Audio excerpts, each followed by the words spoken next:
Good afternoon. We are live now. Thank you. Uh, yes. Good afternoon. Namaste.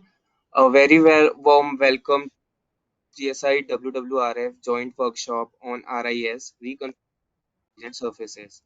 I am Tushar Kulshrestha from TSDSI, your host for the workshop. Next, Arnav. Before we begin, here are some few hygiene announcements. This workshop is being recorded and will be posted on the TSDSI website within the next few days. Speakers are requested to kindly deliver your presentation within the allotted time durations, and participants are requested questions in the questions tab in the tool. Next,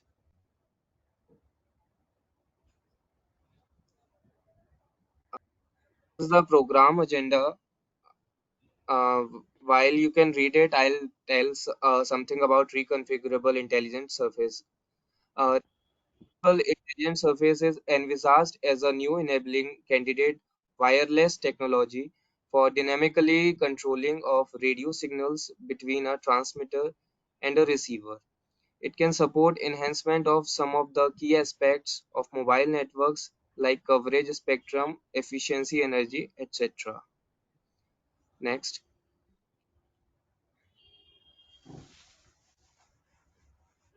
Next, Arno. I now invite Mr. Mohan Ram, DG TSDSI, to give the opening remarks for today's workshop.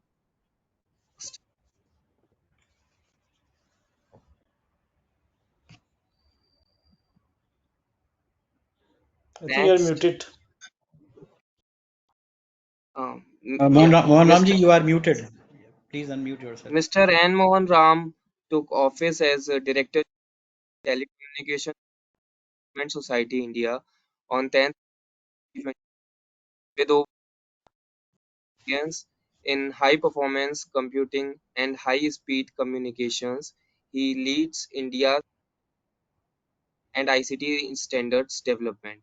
His extensive background includes pivotal roles in technology innovation and national missions, making him a key figure driving India's contributions to standardization.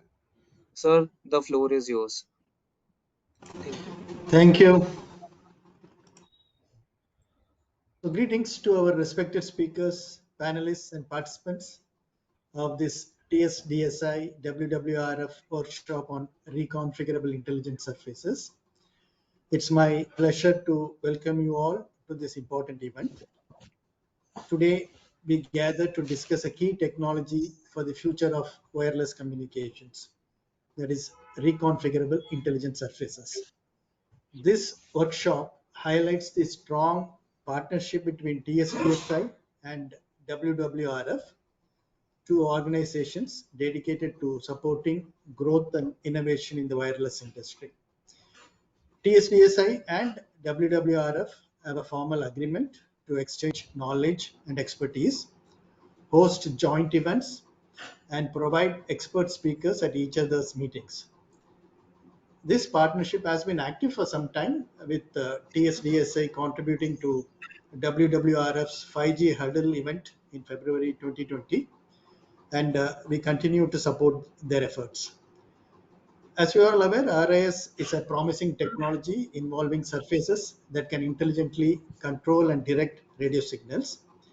This technology has the potential to improve mobile network coverage and enable new applications in areas such as smart cities and IoT. I am also pleased to announce that TSDSI has recently published one of the world's first standards titled Methods and Interface Design for RIS Assisted Communication Systems. This standard outlines the structure, interfaces, and mechanisms of RIS assisted systems and marks a significant milestone in the journey towards 6G networks. TSDSI is actively working on additional standards related to RIS. We are keen to hear from our speakers and panelists whose expertise will enhance our understanding and guide our efforts. I look forward to the discussions that will shape the future of wireless communications. Thank you. once again and looking forward to your contributions. Thank you so much, sir. Over to you. Thank you so much, sir. I now invite Mr. Bharat Bhatia, Vice Chair, to give the opening remarks for today's workshop. Next, Bharat B. Bhatia, the ITU AP Community Foundation, and Vice Chairman Head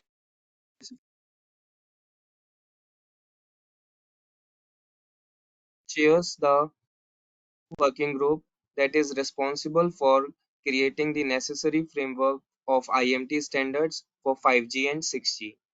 He also chairs the APT group Radio Local Area Networks. Shri Bhatia has over 50 years of experience in spectrum management and ICT policy. Sir, the floor. Thank you very much, and thanks for that introduction.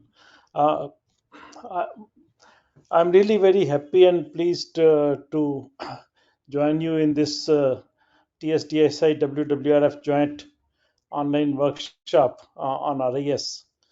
We have been actually planning for this for quite some time, and finding a suitable time where both the organization could jointly talk about this issue of RIS has been quite difficult, but finally we have found a good slot. Uh, Many of you may not be knowing the WWRF, which is the Wireless World Research Forum.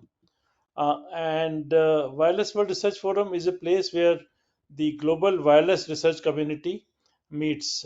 So we have membership from practically all the universities around the world which work in the area of wireless communications and technologies, and we bring them all together. WWRF was founded in 2001. It's based in Switzerland. It's an independent organization which is owned by its members and promotes the vision for the future wireless. We basically do two events every year. Those are two WWRF events. Currently, there is an event going on in UK, and I'm very happy to say that our next event, WWRF 53, will be in Hyderabad, jointly with the BITS Pilani Hyderabad Center, and that will also focus on the future of the wireless world.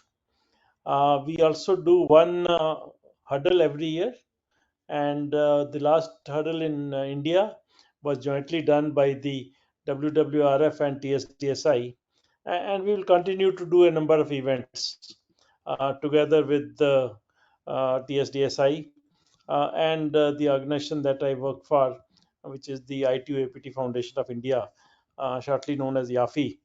So IAFI and WWRF and TSDSI hopefully will look forward to having many more such events. Now, today's event is very, very important because RIS is one of the promising technologies for 6G.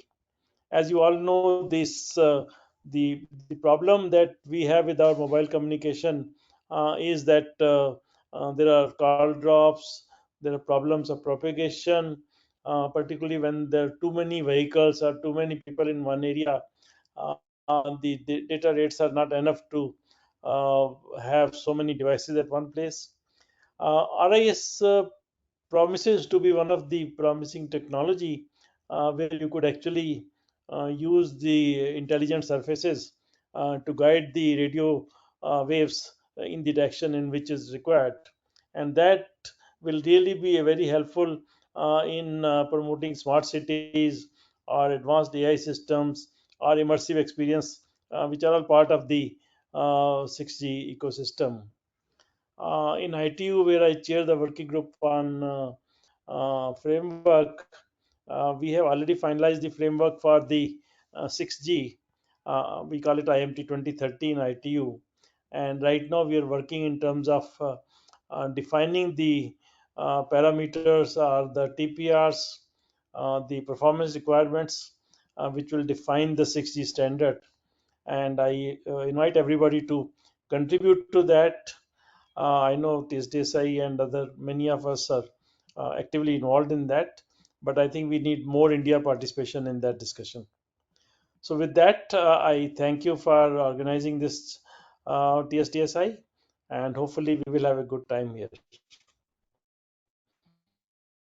So over to you. Thank you very much. Thank you so much, sir. Now we will start with the keynote addresses. Next, I now invite Professor Angeliki Alexu for the keynote address for today's workshop. Next.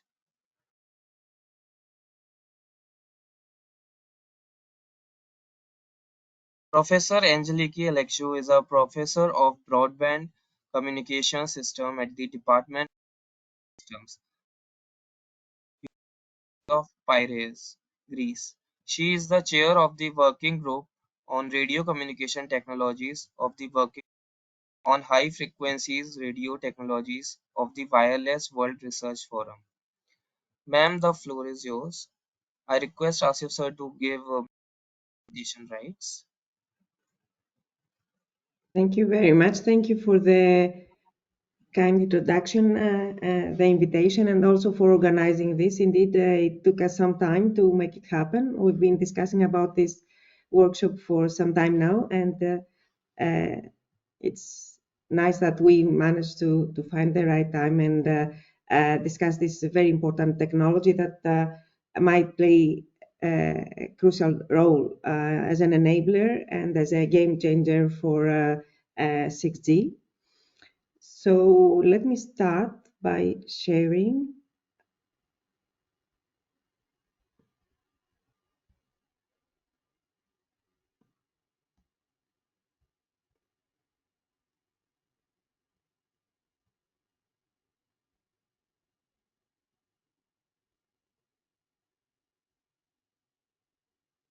I hope you can see. Can you see the full screen? Yes, ma'am. Thank you. So what we would like to do today, of course, is to try and understand what are the promises and challenges of this important technology. In my presentation, the next 30 minutes, I will try to give an overview of the usage scenarios where we believe this technology might play a critical role and discuss what the types of, if you want, usage scenarios or wireless link scenarios this technology could serve, and in what sense this technology can really change the way we design wireless links and we design wireless networks. Most of the time I will be giving you analytical expressions, so we managed to come up with closed form expressions to describe and quantify all the important parameters. Our work has been focusing over the last 2 or 3 years to understand the anatomy, to understand the physiology, if you want, of this new technology, and in what way the critical parameters can be tuned in our favor and how we can really exploit these new degrees of freedom. So I will be discussing the scenarios, and then I will be showing some examples by means of analytical characterization of an RIS being used as a tunable reflector, RIS being used as a way to materialize near-field processing in wireless, to implement spatial filtering, and also RIS as a sensor in order to serve a completely new way of looking at the networks, which is that of perceptive wireless networking. So as you all know, and I think there were a lot of discussions and debate over the last 2 or 3 years within ITU in all types of research fora and industry. There are several ways of looking at the evolution of wireless, and most of the times, these ways are, I would say, revolutionary rather than evolutionary. So I would identify four main trends, four main challenges that are shown here in the graph. First of all is that of ubiquitous connectivity, global connectivity, fiber over the air, we call it in my lab, which is to offer everywhere the same high quality of connectivity, independent of the scenario. That could be rural, urban, anywhere. The second trend is that of immersive experience. So any type of XR, VR, in any environment, obstructed or not, now it is the time for immersive connectivity. The fourth one is to incorporate intelligence, not only in the form of artificial intelligence or semantic communication, but also in the form of situational awareness. And this is where the sensing and integrated communication and sensing could play a very important role. And this is the fourth actual trend, which is to implement the Internet of Senses. So recognizing these four main trends in the evolution or evolution towards the next generation, I think one, and you see here at the top, the WWRF schematic and what we developed within WWRF, and at the bottom you see the well-known by now ITU schematic of the new usage scenarios. I think both are covering these trends. The new thing here in the 6G usage scenarios is that of the need to extend and expand what we believe is performance and performance criteria. Important KPIs and KVIs are now going beyond communications. They cover things like, for example, shape identification, semantics understanding, reconfigurability, programmability, accuracy, reliability, resilience, you name it. So these new usage scenarios for 6G, I think they would introduce a shift of paradigm that would go from transmitting bits to understanding the environment, from looking for the user to putting the user on the spotlight, and from reconfigurability to situational awareness. And here, I think RIS can play a very important role. A few years ago, in fact, more than 5 years ago, we started this project called Ariadne in my group. This is a European funded project that was aiming at incorporating the RIS technology as a means to offer tunability and reconfigurability and combine that with AI and machine learning.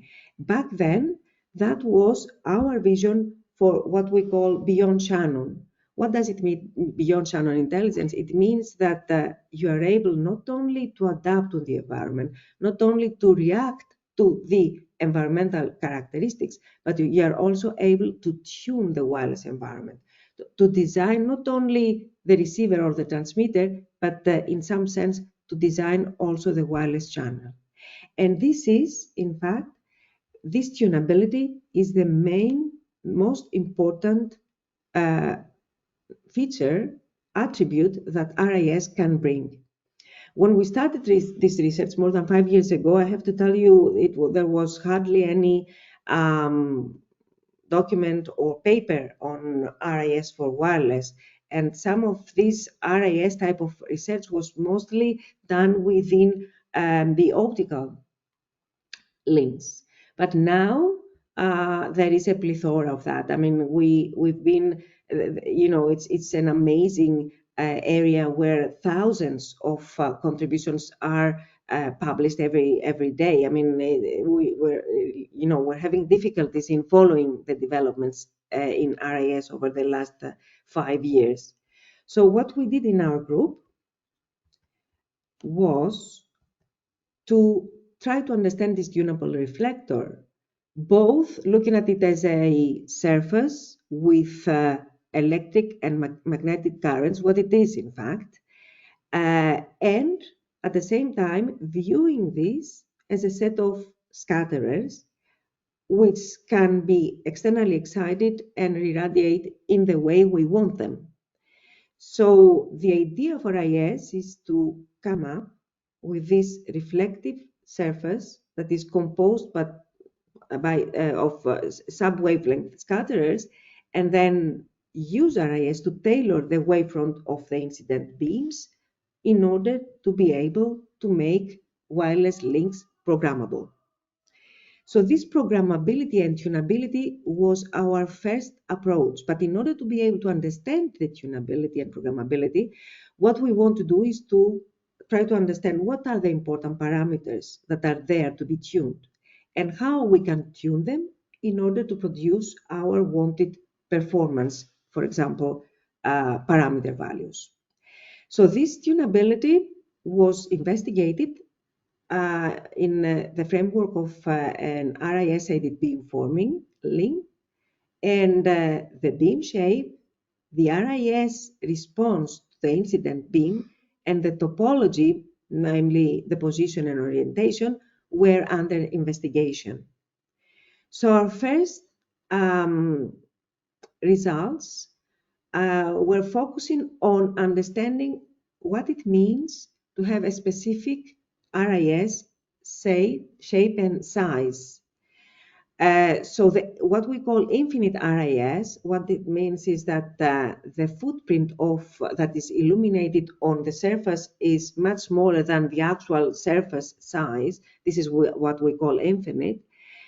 When you use an infinite RIS, then you can tune the access point gain in order to achieve a certain desired received power. So by analyzing this behavior in analytical terms, we realized that there are two regions.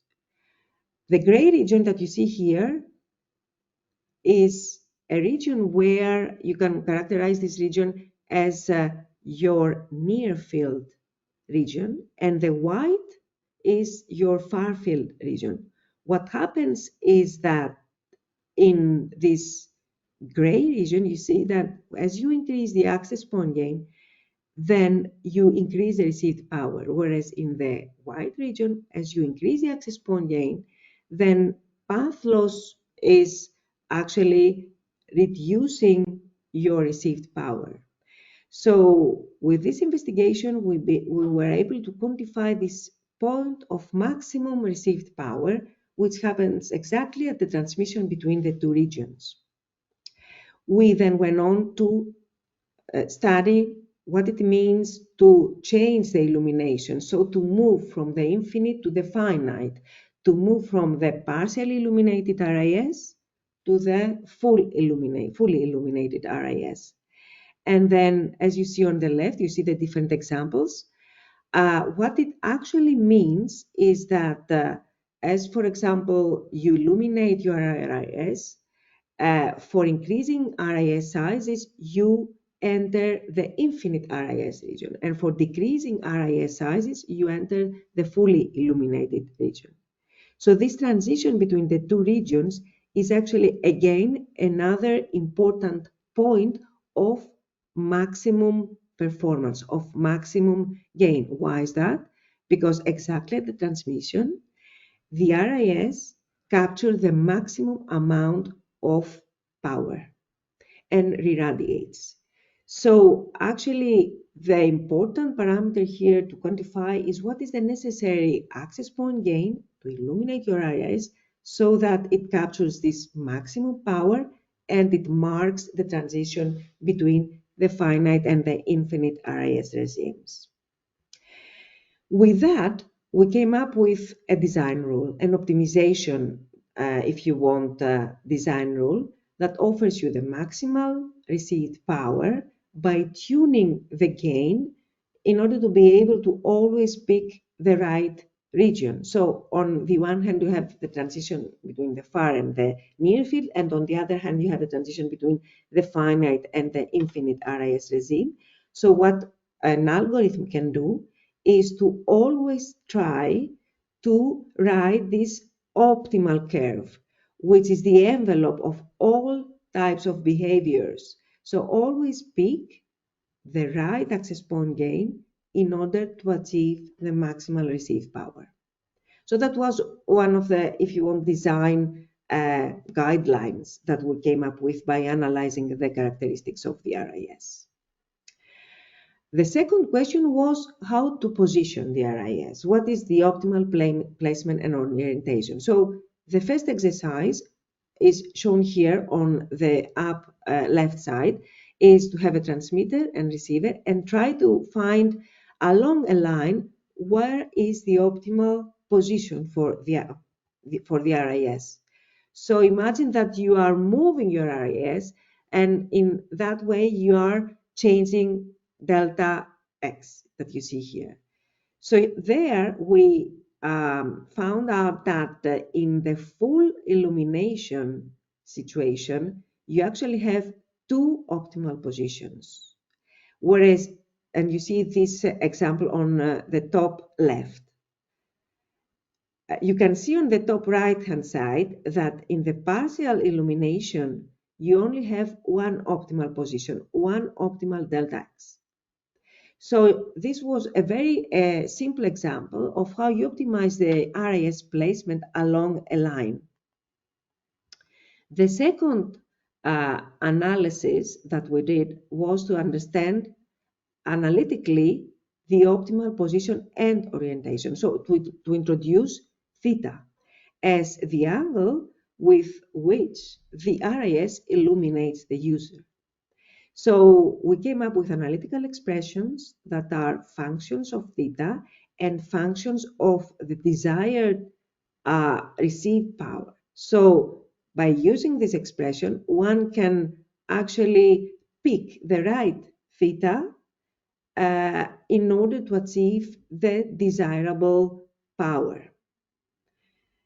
So by introducing this framework, we actually, if one came up with the basics of the RIS topology. And our next exercise was to design a beamforming, an RIS beamforming that also does tracking.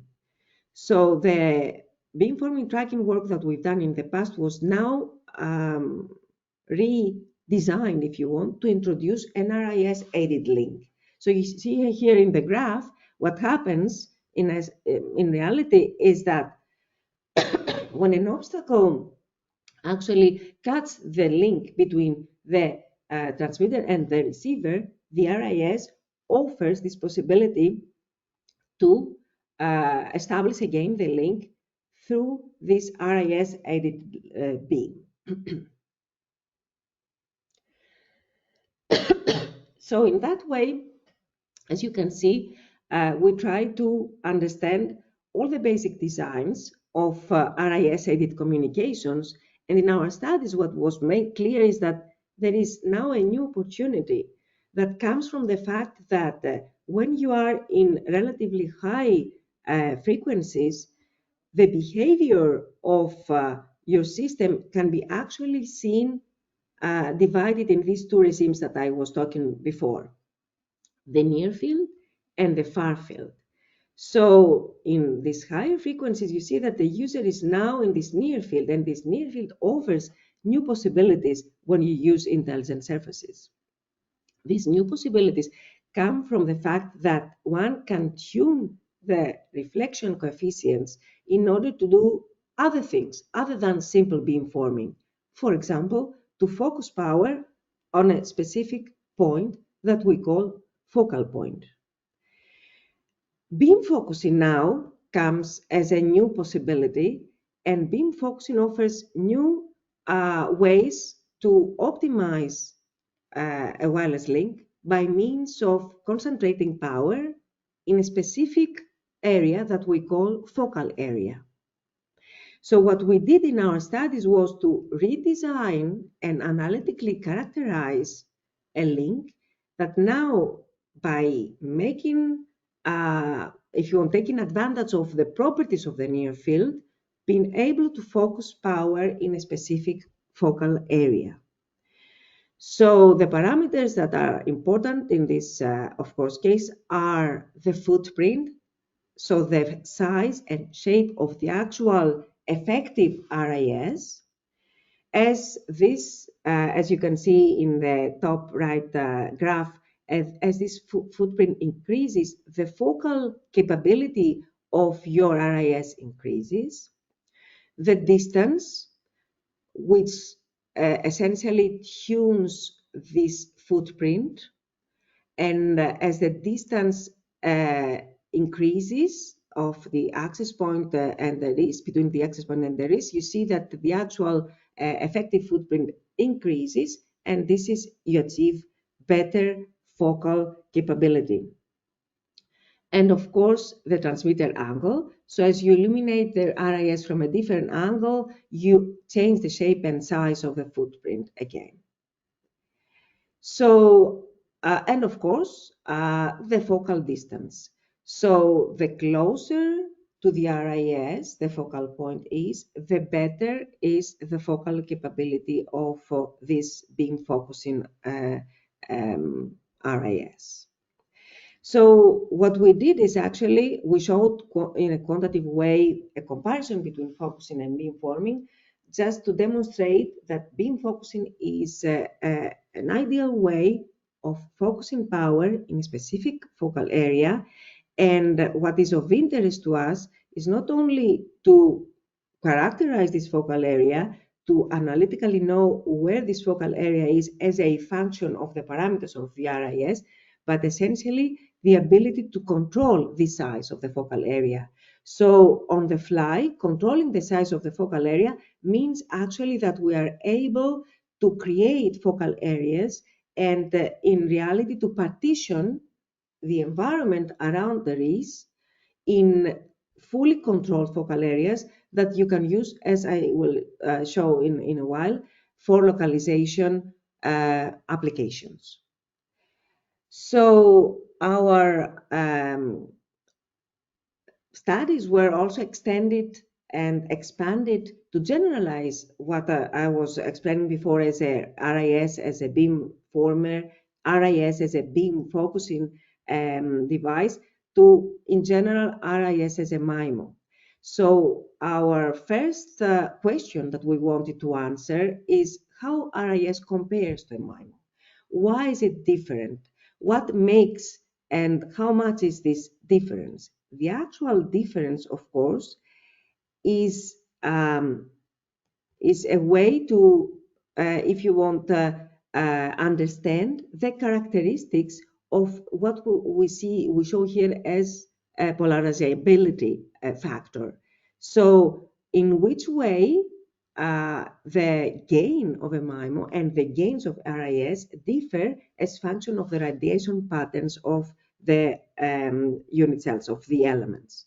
So we analytically describe this difference between a MIMO, a traditional MIMO, and an RIS, and as a function of this response, which you see here is called U, is the radiation pattern of the elements. And we show here an example that if you use this correction factor, you can actually adapt this behavior. So you can have explicitly the equivalent, if you want, with very good accuracy, the equivalent MIMO system that you can analyze and you can design based on the well-known MIMO algorithms and approaches. So our next step there in this MIMO, if you want, regime was to fully describe RIS as a spatial filter. So what happens in reality is that RIS have the capability to transform an incident wave, to transform an incident K contact to a desirable new K contact.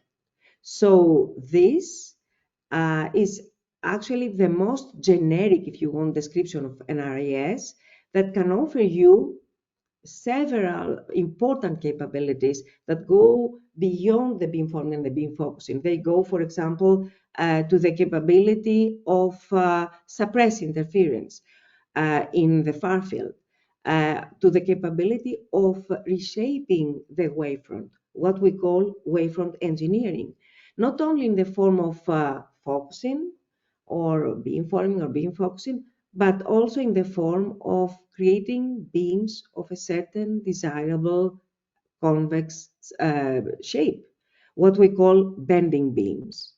So the capability to bend the beams, to create beams that follow a certain desirable trajectory, I think will be a complete new greenfield, research domain that I expect very important innovations there. As a last part, because I think time is starting to be limited, I would like to talk about RIS as a sensor. So all these capabilities, the tunability, programmability, MIMO, spatial filtering, all these capabilities to control receive power, control power density, partition in the angular domain, in the radial distance, restructure beams and reshape beams by means of wavefront engineering. All these are not just about writing the wireless environment, or if you want, reshaping the wireless environment, engineering, but it's also about detecting, tracking, locating, mapping, and sensing the wireless environment. So an example of an algorithm that we have developed is using hierarchical RIS-assisted localization, exploiting the beamforming and the beam focusing capabilities. So the beamforming for angular tracking and the beam focusing for ranging. So by combining these two capabilities of an RIS, a user can be located in angle and range, and localization is now something that is done by a communication system. So this is a communicate to sense approach that offers you, depending on the number of hierarchical levels, depending on the size of the RIS, the possibility to improve resolution as much as you like and offer a new alternative way of using the RIS as a sensor. So this last part of the work is being performed currently within the framework of a project called Instinct. This is again a European research project that investigates what we call multifunctional networks. So networks that use links that are not offering just communication, but offer new capabilities to tune and sense the wireless environment. So with that, I would like to conclude and summarize. I think over the last 5 years, RIS research went from zero to infinity in some way. And I believe that RIS and all the different types of technologies around it, because it's not just a simple way of implementing a certain enabler, there are many possibilities there, is expected to play a very important role in 6G by offering tunability and programmability as one of the most important features, but also the capability to do wavefront engineering, so take advantage of near field characteristics and processing, to also not only reshape and program the wireless environment, but to sense, map, and understand the wireless environment by means of sensing and sensing-based intelligence. So with that, I would like to conclude. I mentioned these two research frameworks where some of research of my group has been done. And also I would like to mention that some of this research has been actually included in the recent IDUR report on the technical feasibility of IMT in bands above 100 gigahertz, where some of the beam focusing, beamforming, and RIS aspects that I discussed today are also reported there. So with that, I thank you very much.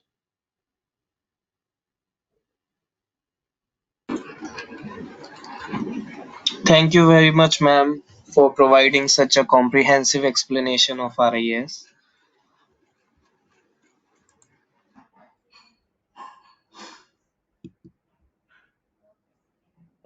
I think I should stop sharing now. And very much in time. So thank you very much. Thank you.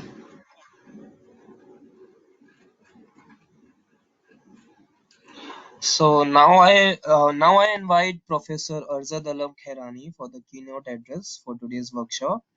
Dr. Arzad Alam Khairani is currently the chair of TSDSI SGSS Working Group 2 Applications and Service Layer Standards AIML. He is the associate professor in Department of Electrical Engineering and Computer Science at IIT Bhilai. Sir, the floor is yours. Asif sir, please provide the presentation rights to sir. Thank you. Okay, thank you, Tushar, and thanks to TSDSI and WWRF for inviting me to share my thoughts on this. I hope my slides are uh, visible to you now. Yes, sir. Okay, thank you. So, good afternoon and good morning, depending on the time zone that you are in. I'm Arzad Alam Khirani, and I'll be sharing some experience. This will be a very high level, system level kind of talk. In the previous talk, there was very good detail and academia flavor. Here, we'll try to see how to incorporate this in practical setup and what are the promises essentially. Uh, so I am not an RF expert, and RIS is basically there is need to be a good understanding developed for how things work at the RF level when you want to understand RIS. So I'll share with you the team that guides us in the RF aspects. So if there's anything wrong in the RF aspect, please do let me know. We'll try to fix that. So when we started this activity, the main motivation that I had in mind was something like this. So if you look at an industrial IoT setup or any sensor network kind of setup, essentially what has happened in the last couple of decades is that there are lots of wireless technologies which are working in parallel, and they are carrying the data of these sensors, right? And the job of these sensors is just to wake up sometimes opportunistically, periodically, or whatever, and transmit their readings and then keep quiet. Essentially, that's what they do most of the time. Now, that the wireless environment uh, led to requirement of intelligence, a lot of intelligence at sender and and receiver, right? Which led to the sensor manufacturer. So if I mean that is good for wireless service providers and wireless vendors. But if you look at the sensor manufacturers, they are essentially forced to work with something which is very standardized and right wireless technology, right? And in a sense of such confidence, they may just end up choosing a very high-end device, which brings up the cost of the sensor package itself. And this is difficult. So this also raises the technological barrier for smaller wireless technology providers. So the idea was, or the question was, if we can control the channel itself and leave the end devices dumb, does that help the smaller wireless technology vendors, right, which are basically working at, let us say, a simple 866 megahertz band and so on. So that was the idea, and one step towards this achieving smart radio environment is shown here, and in fact this was our kind of first step.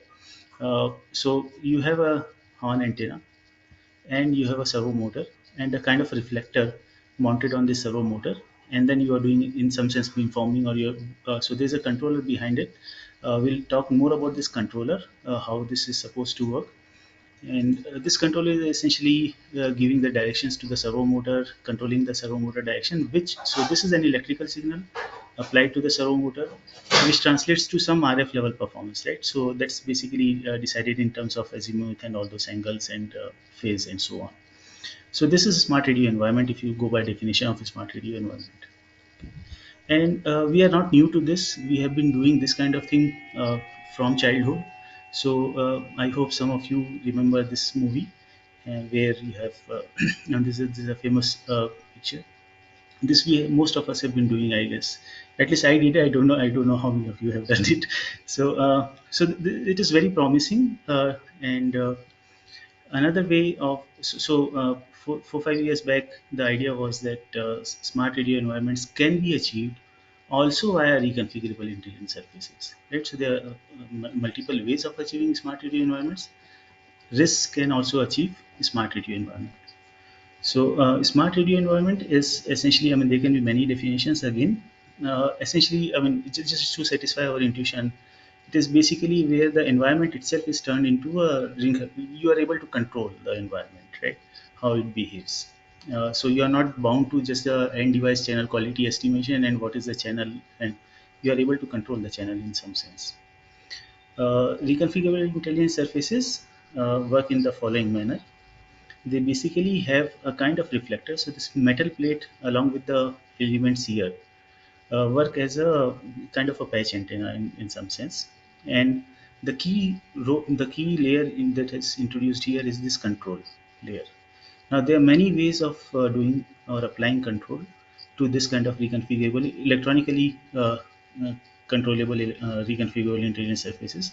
So please note that the previous one that I had shown, servo motor, had a mechanical movement, right? So here we are essentially able to, without doing any mechanical movement, able to change the electrical properties of the substrate, basically the impedance, surface impedance here.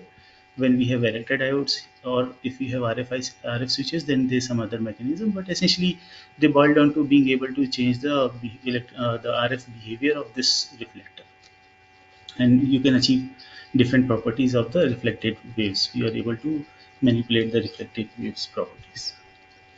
Note the RIS controller again here. This will become important later. And with all this promise, many people started thinking of lots of applications. You have this huge building. There are privacy, so this you can have RF privacy and so on. You can have this in a rural environment. You can assist the communication when the wireless infrastructure is not enough, and so on. Similarly, so this is an interesting slide. This is not my slide. I have taken it. I think the source should be mentioned here. I'll add that. So people have started talking about RIS enabling beyond 5G cellular communication. While as I motivated, we are more interested in wireless sensor network or a campus network kind of example, right? So people have even started talking about risks in UAV communications and so on. Vehicle communications also may help benefit from deployment of RIS. So that's the background. Uh, Now, a word of caution. Uh, Many of us who were working in this field for last 20 years have seen wireless sensor networks. And here is one website which provides PhD projects. So this is PhDprojects.org, which still is providing PhD projects on wireless sensor networks. Right? So we don't want this to end up in this path. So we have some famous saying in India. So hopefully we will be more cautious now onwards and not repeat the wireless sensor network kind of thing. Most of the work that I am presenting is based on my learning from interaction with so many members, students, staff, and faculty members and industry members, along with inputs from the TSDSI members from industry.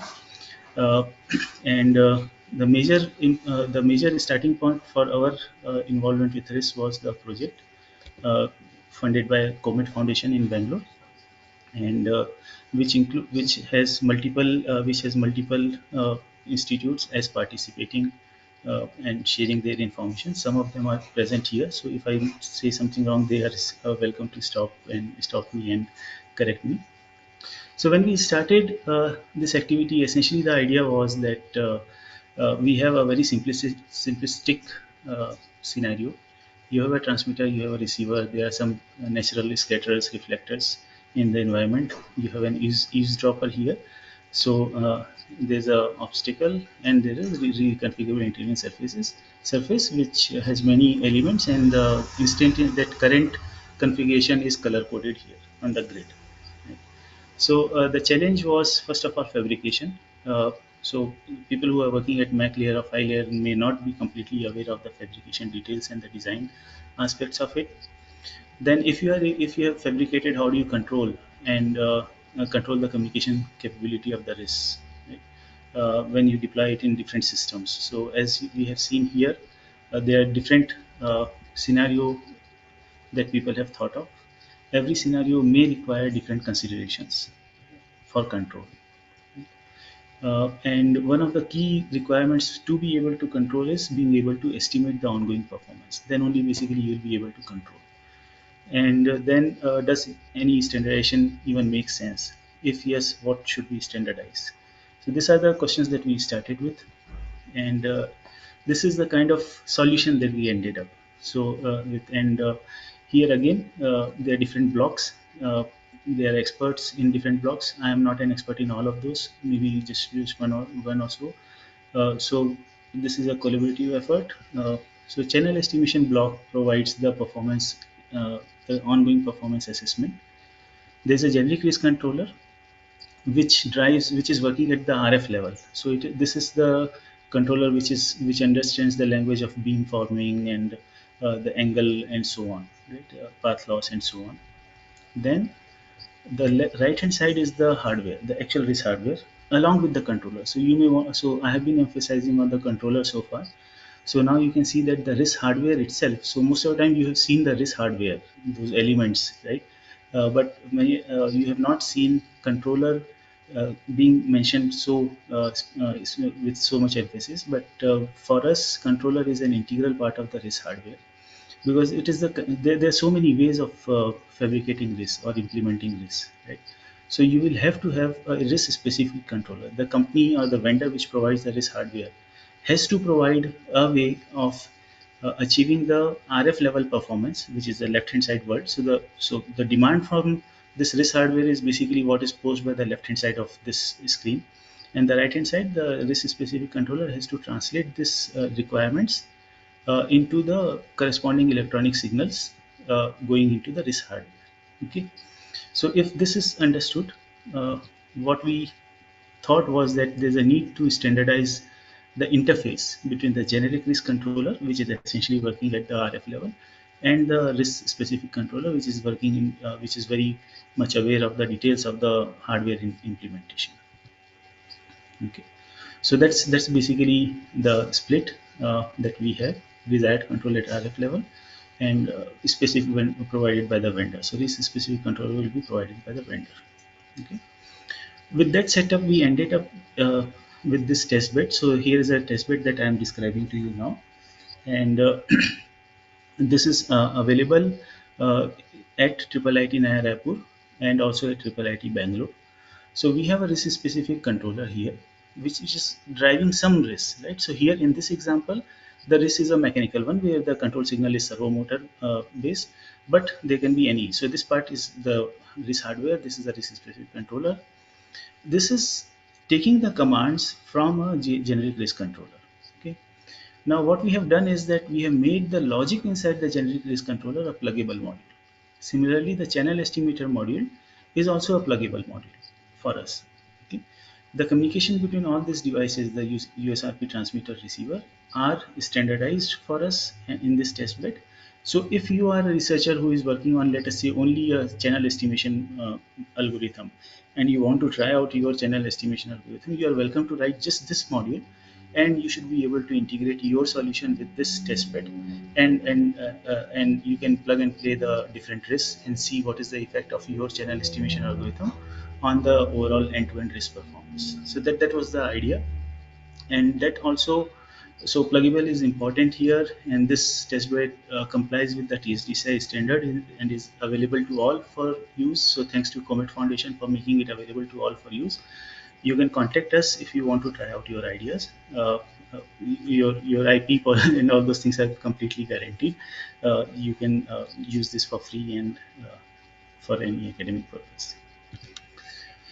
Okay, so now we come to essentially, so because I've been emphasizing on the interface between the generic RIS controller and the RIS specific controller, right?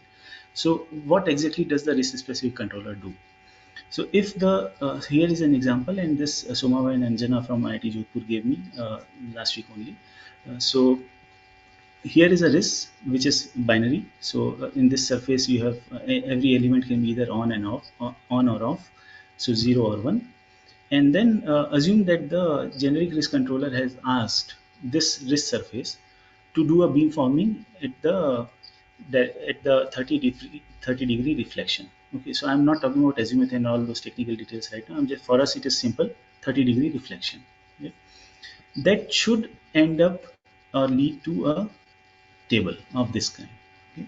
So from our point of view right now, it seems that risk specific controller is basically doing a table lookup job.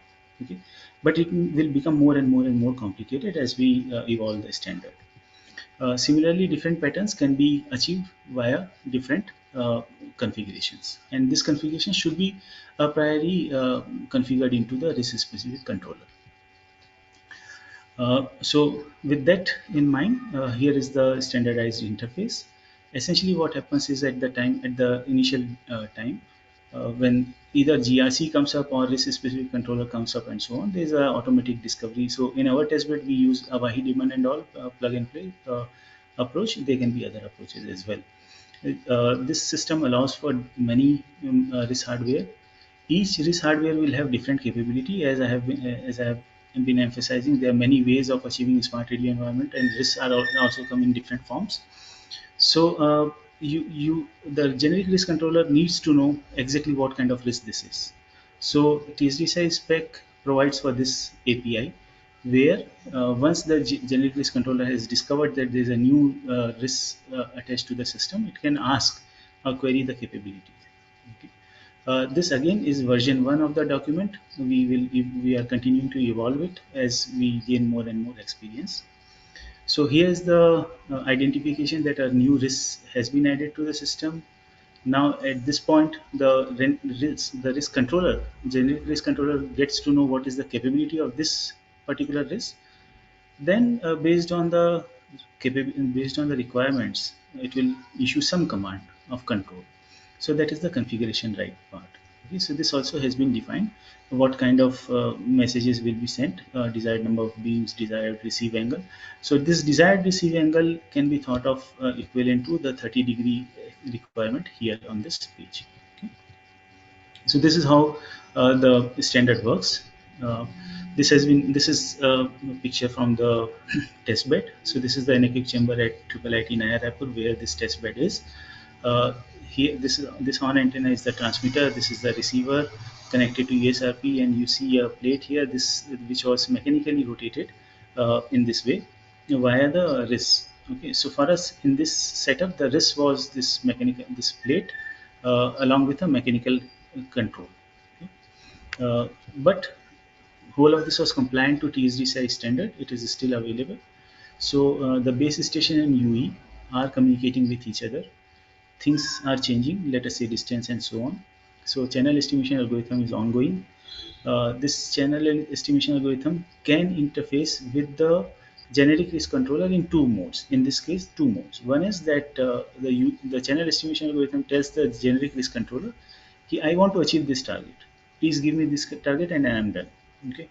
So that is called guided mode. Other is autonomous. Sorry, I swapped that. So autonomous mode is channel estimation just says, give me this performance and I'm happy. Don't ping me for information too often. Other is the guided mode where it essentially says, now please give me more, please give me more, or please give me less, kind of, because there are possibility scenario where you may want to have less information. Okay, the different UEs will be communicating via their channel estimation algorithms to one common GRC. So this figure may be misleading. So please keep in mind that the same GRC, the generic risk controller, may be on one hand talking to multiple UEs, and on the other hand may be talking to different kinds of risks. So fairness imposition can be incorporated at the generic risk controller. All the communication between the generic risk controller and the risk specific controller would be via this uh, standardized interface from TSDSI. Uh, so I'll skip this. So this is the spec available from TSDSI, and thanks a lot to the great support from all the members and secretariat. This spec not only talks about the previous architecture, we have a clear separation between generic risk controller and the risk specific controller. Uh, as I said, we were looking at it from the point of view of a wireless sensor network or industrial IoT, where this kind of separation is fine. Many members of TSDSI also wanted to have a tighter integration between the base station and the RIS. So that part is also covered in the specification which is available. Okay. So that uses mostly 3GPP terminology. So the same standard covers both the aspects. Okay. There, we are not alone in this activity.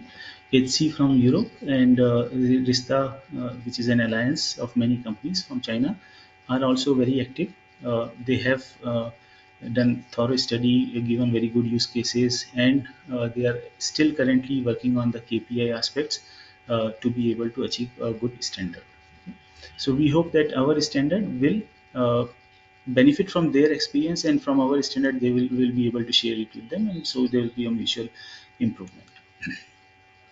So that was about the standard part. In the next 5-6 minutes, I'll try to wrap up. So effectively, there are multiple parts, aspects, or expertise required to have an end-to-end RIS system. Okay.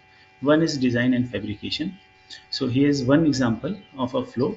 So it's kind of a standard flow, but the main design considerations come from unit cell. So you start with a unit cell and then go for a complete control circuit design. So for us, the control circuit design becomes important because we would be like so. There are different ways in which these are controlled. One is varactor diode based, and other is RFIC based, RF switch based. RF switch based, in my opinion, is easier to control because you have only two options: binary 1 or 0, on or off, go to one output port or the other. But in varactor diode case, you have to have a very tight control over the voltage that you are actually applying, and that affects the behavior very. It's the behavior, overall RF performance is very sensitive to the exact value of the voltage level that you are applying. So, in my opinion, that may be very hard to control. But the advantage is that it gives the same surface gives you a wide range of coverage. Right? So there are pros and cons of both, and right now it is not clear which will be the final winner. Uh, then so here's one example, another example of what we did.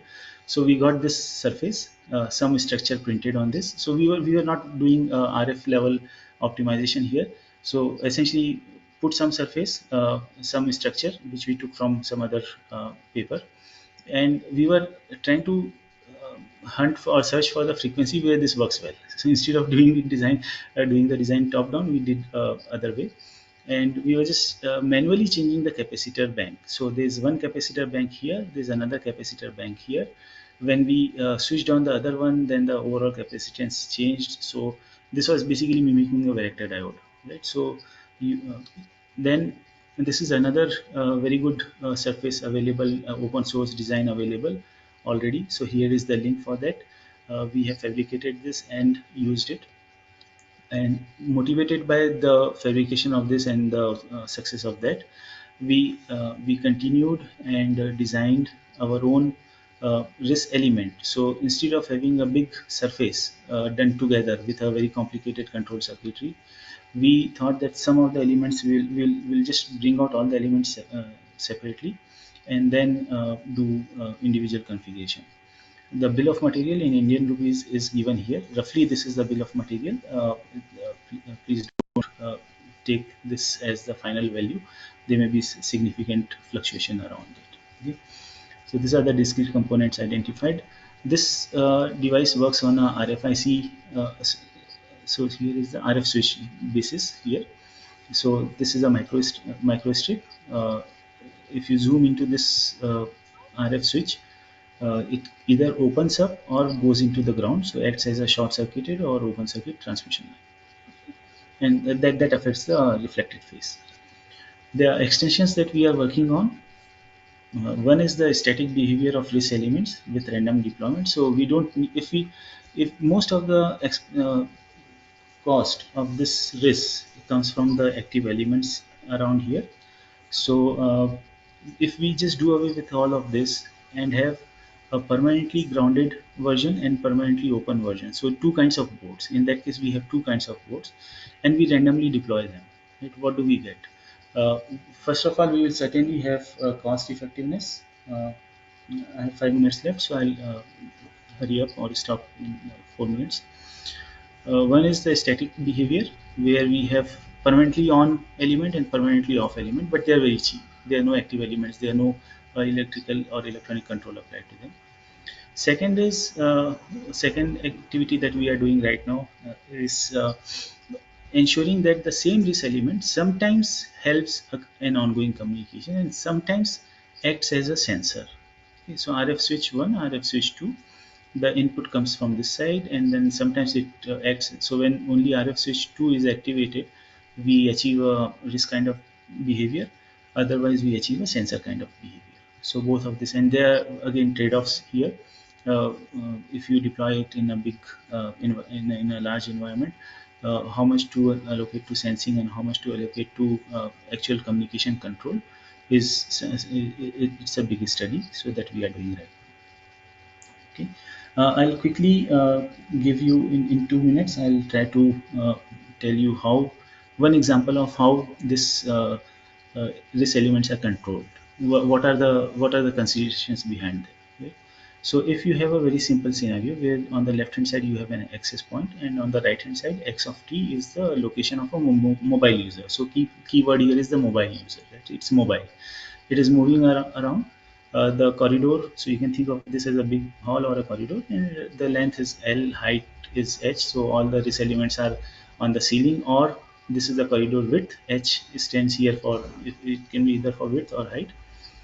The signal received by the mobile user at any point in time will have multiple components. The blue one is the one which is reflected from the nth RIS element. So each RIS element will reflect based on their configuration. So Bn is the configuration of individual RIS element. Okay. SLOSX is when the user is at location X, the line of sight path, and the non-line of sight path via the RIS element N when the configuration of RIS element N is Bn. So in this case, we had a binary control, so Bn was either 0 or 1, okay, leading to some amount of phase change. So one way of looking at this system is just consider the path length from here to here. Assume that this RIS either uh, contributes to reflection or does not reflect at all. Okay, it does not lead to phase changes, just contributes to reflection or not.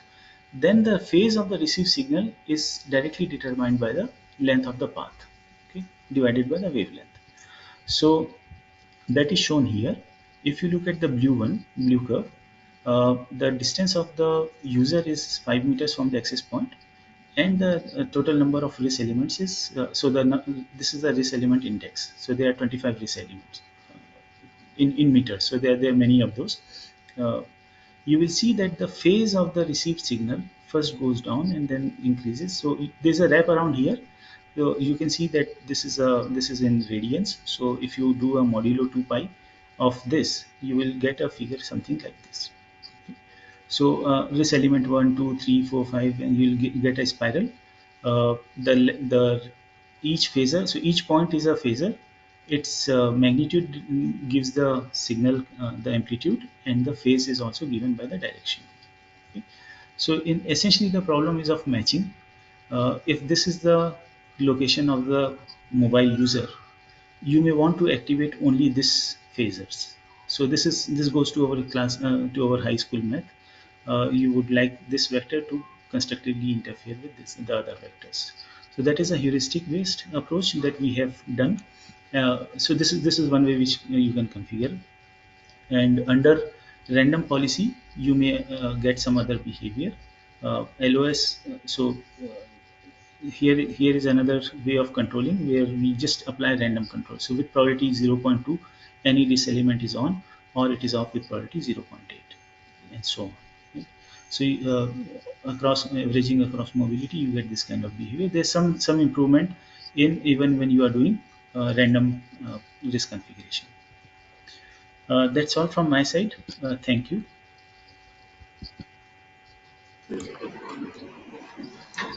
Thank you very much, sir, for the in-depth insight into RIS. Thank you so much. So, ladies and gentlemen, We will now transition to our panel discussion with our esteemed moderator and panelist. I now invite Mr. Jishnu Aravindikshan to moderate the panel. Next. Mr. Jishnu Aravindikshan is Principal Architect Technology in CTO's office, Tejas Networks India Limited, and has 20 years experience in the field of telecom. He obtained his B.Tech in Electronics and Communication from NIT Calicut in 2001 and Masters from IASC Bangalore in 2004. Subsequently, he joined Tejas Networks and is responsible for deciding the long-term roadmap of the company. He has represented Tejas at ITU-T Study Group 15 and has contributed towards the development of ITU-T G.8032 and MPLS TP standards.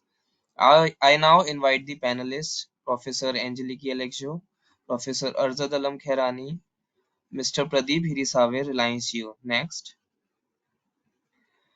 Mr. Pradeep Hirisave has over 19 years of professional experience in the field of wireless communication. Currently, his efforts are directed towards telecom standardization for 5G and beyond, focusing on works going on within TSDSI, 3GPP, and GSMA. Handing over to you, Mr. Jishnu sir. You have 40 minutes for this panel. Thank you. Thank you, Tushar. Thank you for the introduction. Good afternoon. Good day to all the people and from joining from different places. So this would be a panel discussion. So we'll look into, we have all the esteemed panels. So two of them made presentations just before this session. Pradeep is from Reliance, and so we have a mix of operator and academicians in the panel. So we'll get into some of the details which were shared by both Angela and Arshad, and in addition get an operator perspective of this whole RIS which is happening.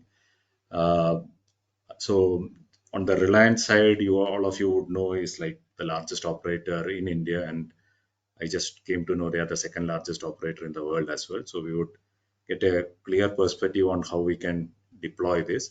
So starting with Pradeep, you heard Angela almost mentioning 3, 4, or 5 use cases. Which of them is most interesting for you?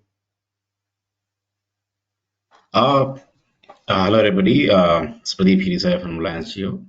Thanks Jishnu, and thanks to the speakers for a wonderful presentation before the panel discussion. To start with, I think there are many applications and use case scenarios that have already been discussed and was presented just before and also being discussed outside this forum also, in terms of coverage enhancements, location-based services. It can be sensing, beam management, power management, but spectral efficiency and power efficiency. But among everything, I think coverage enhancements will be the day one target, which can help us, improve the coverage extension, coverage extensions should be the primary focus for now. And if post day one deployments, based on the initial hiccups and challenges are clearly served and everything is working fine, I think the next set of focus areas can be location-based services and spectral efficiency and those areas. Thank you, Pradeep. To Angela, so you were mentioning that you can do even beam focusing with RIS. So can I use this for charging my smartwatch? For example, so beam focusing is a new, if you want, completely fresh, let's say, look at the way we use beam management, let me call it in general, because we're used to using beams to improve a link, to improve communication, to improve power efficiency, interference, to offer multiple access, etc. Now, beam focusing can do most of this, but additional to that, it can offer you the possibility to control how you focus your power. So in that respect, beam focusing has implications not only in the sense of power transfer, like you use it to charge, etc., but also many important implications in the sense of physical area security, for example.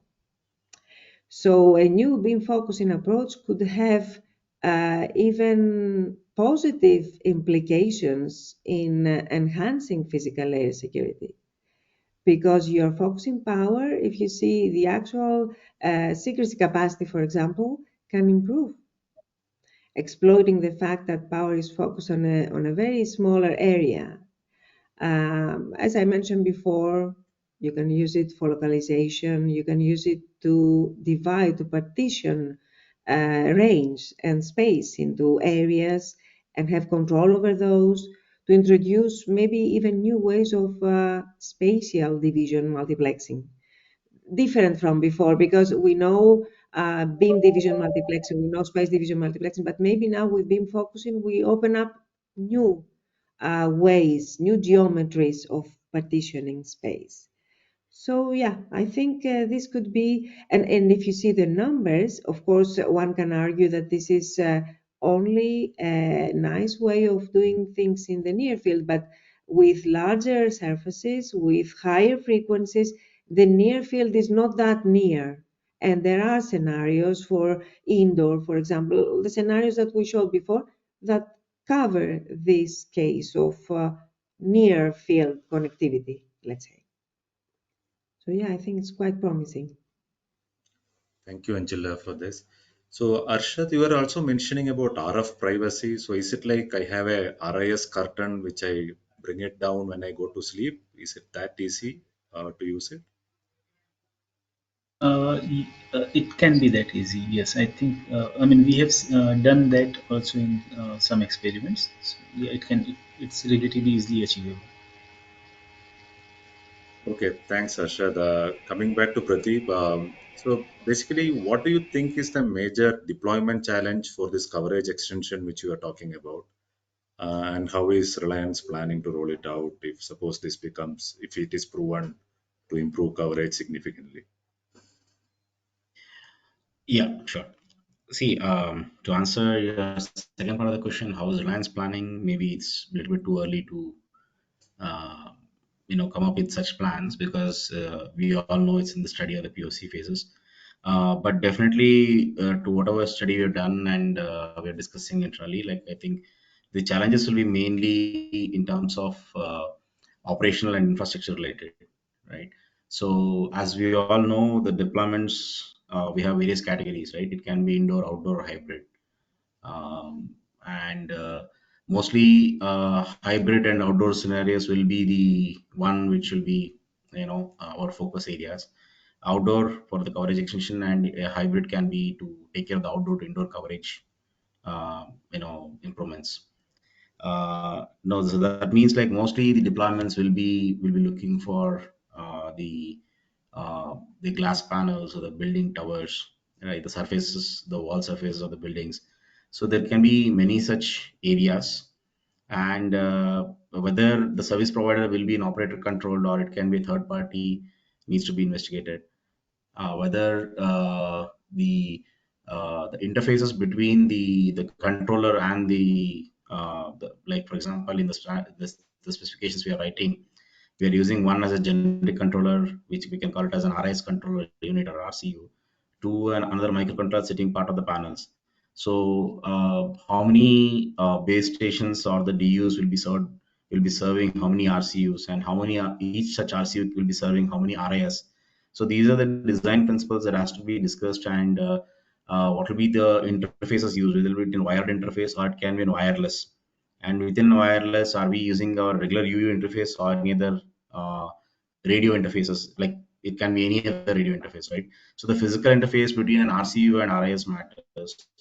And in certain cases where if the RCU is co-located within the base station, or it will be co-located with along with the RIS or near to a set of RIS panels, right? So then the base station to RCU can be a wireless, and RCU to RIS can be a wired interfaces. So there are many such deployment options possible right now. And then there are also these are we are right now talking about static, right? And there will be some use cases that comes to the nomadic interfaces also, deployments, sorry. In nomadic, where we can say, like, if it's a fast moving train, would you like to have a RIS panel along, on a train, on a car, Basically it's a vehicle integrated deployments. So in a vehicle integrated deployments, again the fading characteristics comes into picture. So the whole channel modeling, estimation and all vary. So how do you place these controllers? Where do you want to place these controllers? Uh, there are a lot of things that will be thought of. So to start with, definitely it will be static deployments, much more easier to handle and to improve the outdoor to indoor coverage areas, and to cover, give the coverage extension to the areas where we feel there is a loop or a hole in the environment because of certain blockages or everything. But and especially let's say if you are going for FR2 terahertz communication where line of sight, having a line of sight is kind of difficult to manage, right? So there, to create a non-line of sight scenario into a line of sight scenario, then panel deployments and the position, the angle, many things matters. And slowly, definitely going forward, the nomadic deployments also will gain tractions, and there a different set of challenges will definitely come in. So hopefully once these standardization efforts also freezes, where we have more clarity on the interfaces and the elements, messages, capabilities, so then the things that will definitely start at a POC levels within organizations, campus, private networks. We are also looking for CPNs, like customer private networks, where it can be a gateway based deployments like ERGs, right? So we can even maintain the data securities. We also spoke, I think, physical security was already spoken in one of the presentation very much clear. So it adds a lot of value to it, because eavesdropping is a valid scenario in any deployment with the RIS or without RIS. So we need to come up with these strategies and then slowly look to deploy at a scale, but will be to start with a POC, then to a CPNs, and then maybe to a large scale deployments. Thank you, Pradeep. So Hopefully, coming to this regulatory aspect of it, so Arsha, the eavesdropping was mentioned by Pradeep just now. So how do you handle this, right? What are the regulatory challenge? One of them is eavesdropping. What should be uh, none of us are. We are just checking what we could do potentially on all this thing, and from a regulatory point of view. So eavesdropping. Do you want to say something on that aspect which Pradeep mentioned, right? Yeah, so I mean, I have a slightly strong opinion on that. And, because I had worked for a company which was working on vehicle-to-vehicle communication, and privacy was a big issue. And we used to ask them, your number plates are already visible clearly, right? So why is V2V communication leading to a privacy breach? So the same thing maybe applies here. That I mean, anyone with an antenna can eavesdrop, right? I mean, this, in my understanding, does not make the eavesdropping act of eavesdropping any easier or more effective. So, so I do not see why there should be specific regulatory requirements. Uh, I mean, around deploying RIS just to stop possibility of eavesdropping. That is always possible. That's my point of view. Thanks, Arshad. To Angela, on the regulatory aspect, you are saying wave bending is possible. So can I use that for blocking my competitor signal? So is that a regulatory problem? I don't think that this is explicitly connected with the bending of the beams. Even the normal beams, or can be used for that purpose. Let's face it. So maybe what I would see, like it was discussed before, two different angles to that. So first of all is how by using beams, by using focal beams or bending beams, and I can improve the way I transmit, because it is more power efficient, because we can pick a very well selected area where we send our signal. And what I would say is that eavesdropping might be harder for those who want to do it, right? Because it's not the usual omni or broadcast nature of the transmission. So it's probably more difficult to for the people who want to obstruct our communication or to listen to our communication, is probably harder, I think, by using these control beams, control focal areas, or any other control bending beams. So I wouldn't really think that compared to let's say, the baseline, now there is a new problem. On the contrary, I believe that it is even better, and we can measure, and we have studied and measured this efficiency. What I would say, I believe it is a regulatory problem, though, and it needs a little bit of understanding, is that by using tunable reflectors, we now have a different interference modeling problem to solve, because we're used to understanding interference modeling when you have transmitters and receivers, and try to see how interference, looks like, what are the statistics, how you can manage it, etc. So I think we need to revisit the problem of interference modeling.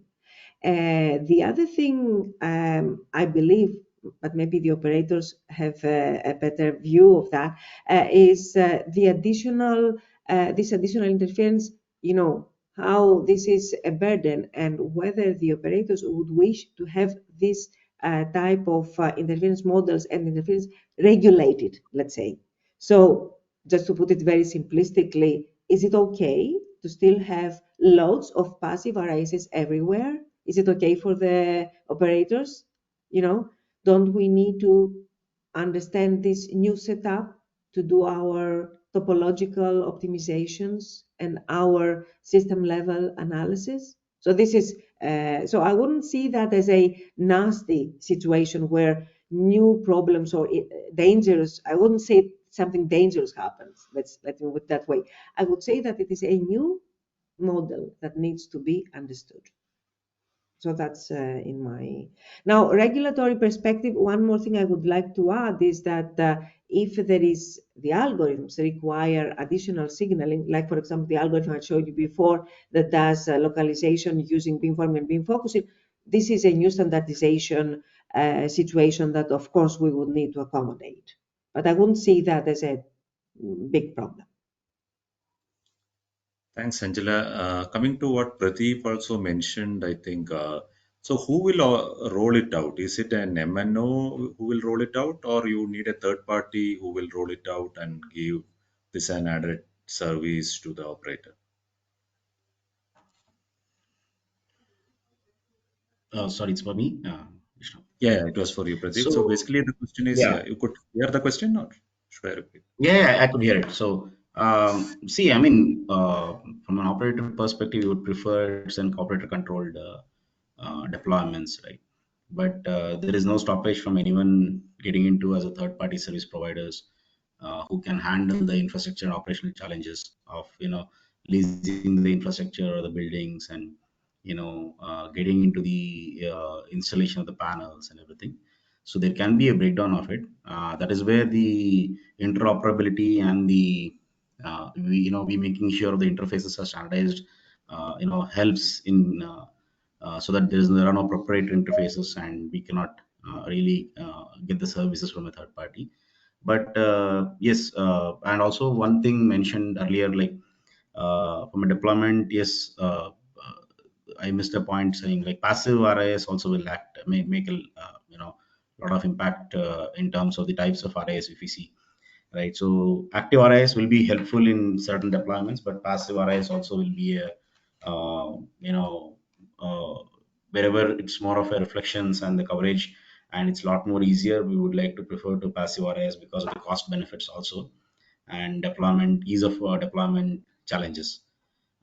You may not need a interface to dynamically configure the panels. It can be a semi-static or a pre-programmed interfaces can help, because of which this also, one is reduction of the cost, and also ease of deployments, installations. It can take different shapes because of lesser active elements, more of a passive elements. So a lot of factors considered. Regulatory wise, I don't, just to add a point to the previous question also, we see it in a very straightforward manner about, there are two aspects to it when it comes to licensed bands used as an operating frequency for the RIS also. Then it is a matter of the same EMF exposures and the ARP limitations which gets applied to the any regular U interface or for the our base stations will apply here.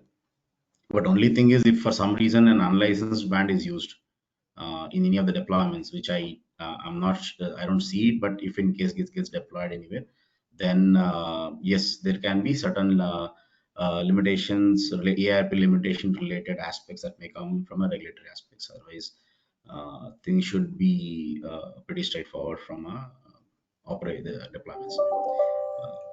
So So Pradeep, specifically on this thing that you are okay to have either the operator rolling it out or a third party doing it. So one means it's a shared yeah. infrastructure thing. So is there a regulatory aspect on that part? Again, right now it's not very clear. Maybe the gain would be equally given for maybe Reliance as well as Airtel if I deploy an RIS for a particular Correct. user. So in which case, if suppose Reliance roll it out and maybe Airtel gets to amplify their signal, how does this work, right, from a commercial point of view? So, see, IRS sharing as a concept is already there, right? I mean, shared IRS and shared resources also as a concept is there. So even today, if you see, there are many towers that are being shared, leased and commonly shared between the operators. So likewise, IRS sharing is a valid scenario, and in future, like how the deployment comes, how the business unfolds, we have to see and then take a call later. It might be too Okay, early so to roughly it is like the comment passive how the RIS business would be agreements like a happen. tower, but an active RIS would have regulatory sharing issues because I think active sharing Yes. still is not really allowed. Yeah. So So there can be a lot of even if you see there are a lot of discussion going on in authenticating the RIS by the controller, where the controller is very dedicatedly served by a particular base station or a DU. So the DU and the RCU interfaces matters a lot. So where the authentication happens, RSID allocation happens. Otherwise, the control can be lost. So there are many other ways where you can think of, like, your particular deployment deployed RCU and RIS can be controlled and authenticated, and even controlled to an extent of activation, deactivation, on off kind of a things. So whoever deploys can still have a major control on the deployment. So through these, I think technically it's possible to have a control. Once the control is there, then the actual sharing and the business part of it comes later. thanks, Pradeep. Coming back to the standardization part, which Arshad has mentioned from TSDSI point of view, what more is there Yeah. to be standardized, and how can I think people contribute to the TSDSI going forward from version 1 to version 2? Sure. This was to Arshad. Sorry, Azad. Please go ahead, Pradeep, if you have some. No, it's okay, Dr. Azad. Please go ahead. Sorry, the question was for you and I missed it. No problem at all. So we are in it together. So see, I mean, I'll try to from point of view of the control aspect, right? I think I'll try to take you back to the CQI PMI RI reporting that we used to have in 4G, 5G, and all. So they itself, so the control CQA, the whole purpose of CQA PMI RI reporting was to be able to control, right, and do adaptation. So here also it's basically the same nature that we are doing. Now that we have some interfaces, the exact information element that will be exchanged will certainly evolve. Right now what we have is version 1, and certainly information elements will mature as our understanding also matures. Second is that when we start getting into the system level performance aspects, things like how frequently should we be exchanging this control information. That is one problem, and it's not trivial problem. Second is what is the so in case of CQI PMI also you have seen the granularity was well defined. So there were only few PMI matrices, right? So only few rank, so only few options were available, and they were sufficient to be able to drive whole practical deployment. Now, how did we get to those 4 or 5 values, that the matrices that were used in the standard? There was a big work done in the background, and that led to that kind of identifying of few matrices which were sufficient for PMI reporting and all. So that kind of activity is certainly required, and that is where lots of simulations, maybe field work, and a tight discussion, a very good discussion between industry and academia will be helpful. That is what I see from the control point of view, because as you see, my most of the work that I am doing is mostly on the control part. Thanks, Arshad. Over to Angela. So there is this discussion which we also had right now. Is the spectrum wide enough? Is it a wideband RIS which we make, or is it like a very specific RIS which you would be making, so that the issue like one operator gets a gain while the other may not get it? Is there a design change which would be needed to sort of do it in for coverage enhancement? Yeah. On the one hand, of course, some solutions for RIS in the lower regime for frequencies are desirable because you want to look at coverage, let's say, limited scenarios, and you want to offer that as a tunable way to improve coverage and to avoid blockage, etc. But at the same time, when you are in this situation, then you're probably talking about electrically small size RISs because of the wavelength being, so large. So in that respect, I would say that I would call it more like large intelligent surfaces, like people like to call it LIS. And this is more problems that look like the MIMO problems that we know quite well, let's say. So this is one usage scenario I would differentiate. The other scenario would be for shorter range, high frequencies, and there I think your main challenges in terms of implementation is not, it is of course the bandwidth as well, because if you see some of the implementations, experimental implementations of RISs in the higher frequencies, they have a reasonable decent bandwidth that they can operate properly, but of course it cannot be that spectacular, let's say.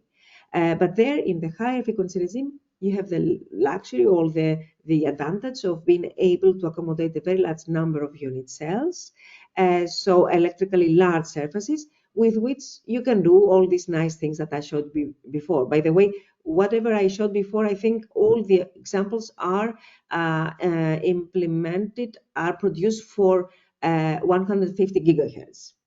So there you have the possibility to have a very large RISs that do focusing, etc.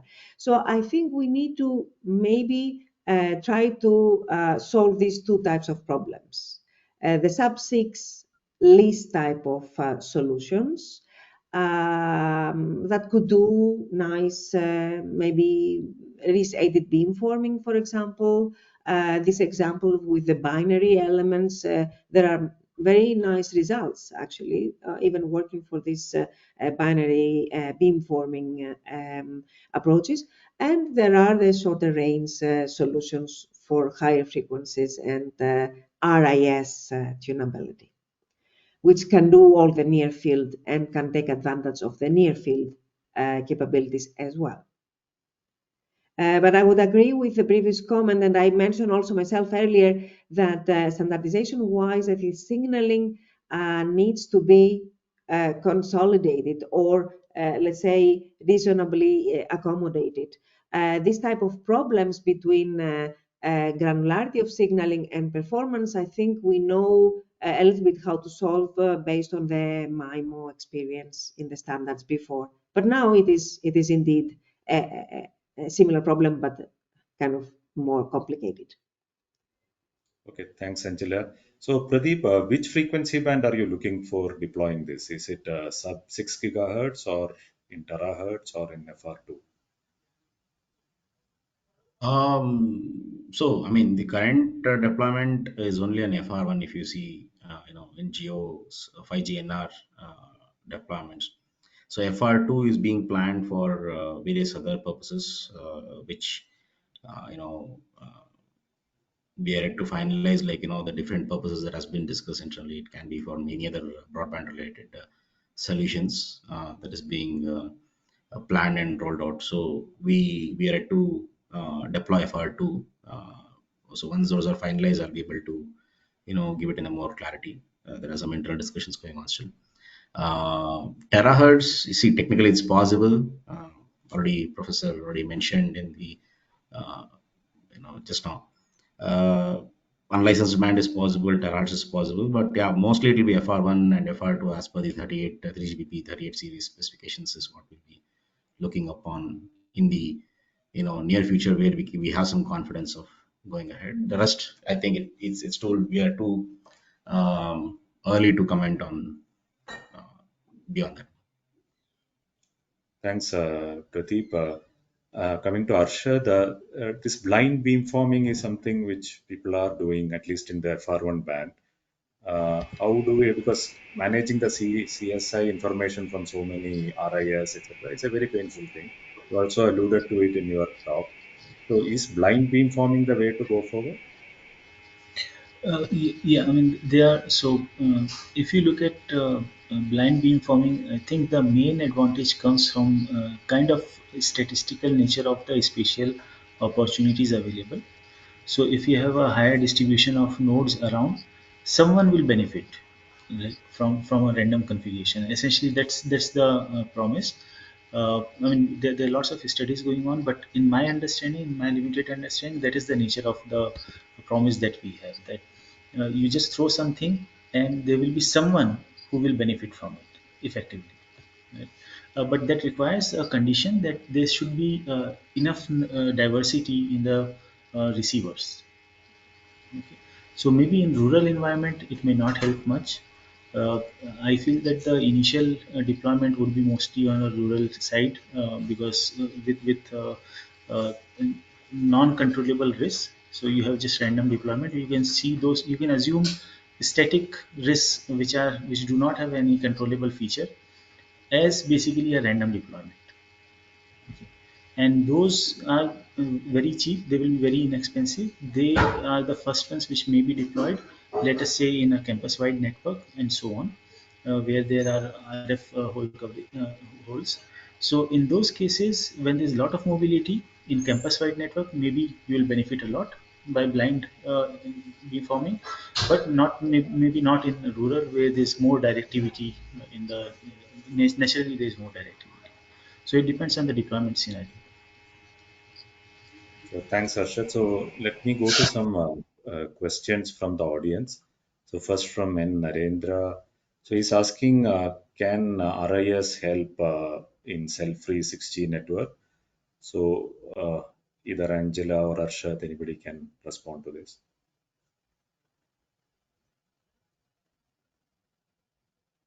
In terms of looking at RIS as a spatial filter, I try to discuss very briefly in my presentation. Maybe you can find some more details in our papers. Of course, it is very relevant. So RIS can help this multi-point, let's say, coordination, which is the core of cell-free.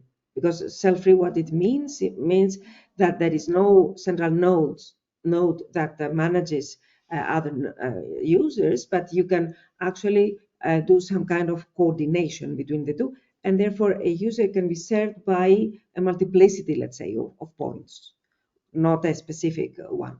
So in that sense, yes, as a spatial filter, RIS could help towards this direction. So another question for Angela again from Amushu. So what is the focal area in the beamforming? So I'm not exactly clear what is the question. So the question says the focal area which you are saying about beamforming. I think it should be frequency dependent, right? I don't know.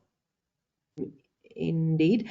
I don't know if the question is a question about beam focusing or beam forming, but let me just give an answer for both. So the beam forming, what it does, it basically partitions the angular domain in smaller domains, and it can do that in a more static or in a more dynamic way.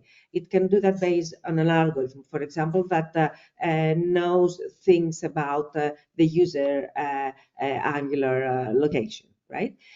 So there, the beam width is a very important parameter, because by tuning the beam width, one can change the power efficiency of the transmission, and it can partition the angular domain in smaller or larger sectors, and in some way create orthogonal, if you want, spatial entities. And this is what we call space division multiplexes, for example. So this is how the beamform would work. In the beamform, you would like to tune the beam width, right? To optimize your transmission, or to locate your user in angle, if you look at your beamformer as a way to sense. For beam focusing, you have the possibility to create focal areas. So you have this possibility, but also in range. So in a specific angular domain and in a specific range, let's say zone, you can again create a focal area. You can control the size of the focal area. And in that way, you can concentrate all your power transmission in this focal area. So this is important, like I mentioned before, for power efficiency. This is also important to partition the space now in 2 dimensions, let's say, both angle and range.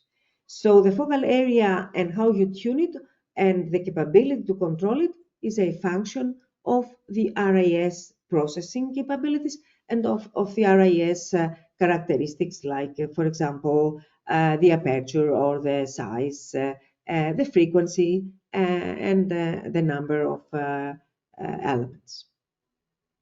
Thanks, Angela. Another question for Arshad. Is there an AI-assisted wavefront engineering possible with RIS? AI-assisted wavefront? Uh, I have no idea. I mean, that's yeah, AI assisted wavefront design. So, as for my understanding, RIS is usually the secondary part. Your system, the communication system is up, and then you get the RIS for that communication system. Here, the question is essentially, I mean, based on what I understood, it's the other way around. So you first come up with a RIS and then do a waveform. Right. Right. I'm not sure how that works. Can Okay, I add so maybe one yeah, comment just add. to add to that, to the previous? Of course, this tunability and programmability is a very attractive, let's say, field for machine learning. And it has been studied extensively, how you can really decide about this tuning based on machine learning. Data and model-driven problems have been solved. In our Ariadne project, we have studied that very extensively, and we have examples very similar to what it was shown with the RIS binary, let's say, tuning that you had. But you can actually use any type of weights, let's say zeros and ones, right, to optimize the way your RIS works. For example, when you are aiming at coverage, when you are aiming at avoiding blockages. So there are nice results that show how RIS can be combined with machine learning. Even assuming simple implementations like the binary weights implementation, nothing very fancy or, the big question, if you ask me, is how this type of solutions, machine learning based solutions that exploit the RIS tunability, can be real time ones. So can give you on the fly this adaptability. This is something that machine learning engineers will have to answer. Thanks. So another question from Abhinaba. Near field, I think you are showing a gray area of near field RIS and far field RIS. Does it depend only on frequency, or is there some dependency on waveform modulation, etc. for that? So near field, where the near field resides, is a function of the frequency and the size of the RIS. So it has to be a large enough aperture for the RIS. It is a function of these two parameters. That's why I showed you an example with just to remind you, 150 gigahertz, where and a number of, I don't know, 100 by 100 elements, for example, 50 by 50. And if you remember, the near field was in the order of 10 meters.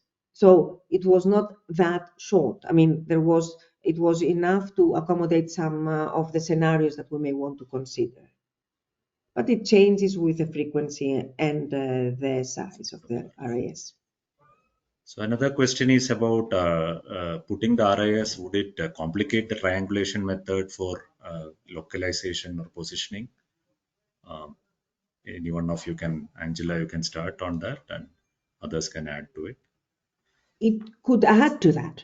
I guess it's not that it's in conflict with that, the classical ways of localization, but it adds a new capability of being able, using a communication link, a RIS-edit communication link, to do localization.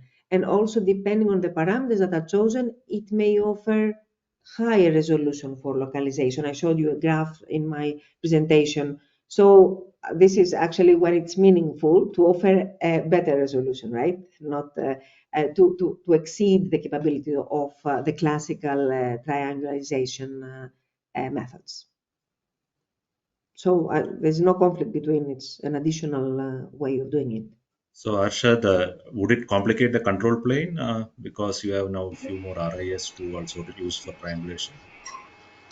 So I think, so first of all, I mean, this is a very good question, and actually I had not thought about it earlier. And while this was being discussed, kind of came to my mind that the way, if you look at the way triangulation works, it's basically, it uses a inverse mapping of the received signal strength to the distance. At the heart of it, it basically is that. Now, if what RIS is doing is essentially, if the receiver is not aware of all the details of RIS and receiver is localizing, then the basic rule governing the signal strength to the distances changes. Okay. And I don't know. I mean, so it's a very good question. I think I'm not sure if I have any answer to that. So anyhow, good question, and I think maybe in the next session we can discuss more on that. The other question is from Neeraj. I think this is for Pradeep.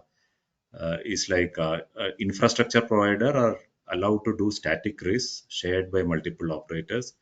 They're already managing BTS tower sites, and better to deploy and manage. Of course, they will have to coordinate. Okay, so this I think is more like a comment. I don't know, is there a question to it? Yeah, I think I mean, I didn't understand what is the question, but yeah, anyway, this part was discussed in our earlier conversation also. so. I So I think think yeah, it's it too is. If early it to was comment who passive will do what, but RIS, I think maybe that is the thing, right? If it is passive RIS, there is no regulatory issue. But if it is an active RIS, it's a gray area which needs some more work from a regulatory point of view, at least in India. I don't know yeah, about other countries, that this would need to be worked out on who can do it and who cannot do it. And again, because this is manipulating in some way the frequency and your licenses of spectrum, I'm not sure whether there are issues around that as well, because it's some operator spectrum which is being manipulated in some way by changing the phase and all that. So yeah, this is something which surely is a regulatory thing, which other issues when we discussed whether it's eavesdropping or blocking signal doesn't seem to be an issue. But this surely is a regulatory issue which I think regulators should look into and later decide. So maybe somebody had suggested it could be even a regulatory session purely on this, which can be the way forward. How to achieve beam steering in RIS? This is from Shivam. So Angela or Arshad, you can take this.